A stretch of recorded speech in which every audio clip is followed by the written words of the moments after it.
Il était une fois, à Babylone, un homme très riche nommé Arcade.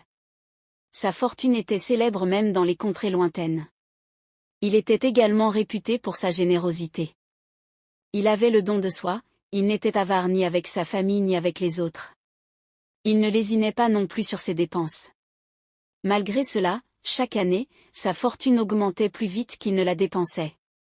Un jour, ses amis d'enfance vinrent le trouver et lui dirent : « Arcade, tu es plus chanceux que nous. Tu es devenu l'homme le plus riche de Babylone, tandis que nous ne sommes que de simples spéculateurs. Tu peux porter les plus beaux vêtements et manger la meilleure nourriture, tandis que nous habillons nos familles avec ce qui est disponible et mangeons ce que nous pouvons.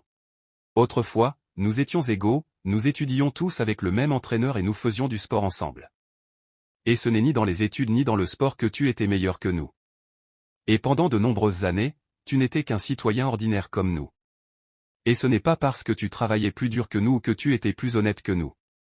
Alors pourquoi le destin t'aurait-il choisi pour profiter des bonnes choses de la vie et nous abandonner alors que nous sommes tous pareils ?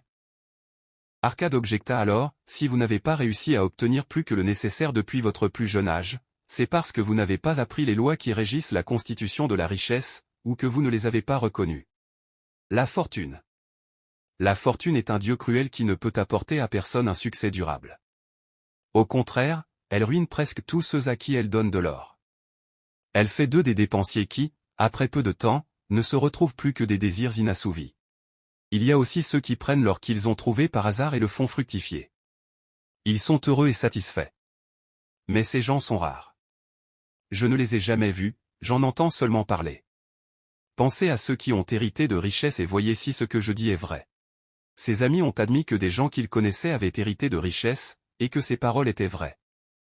Ils lui ont demandé de leur expliquer comment il avait pu atteindre un tel succès.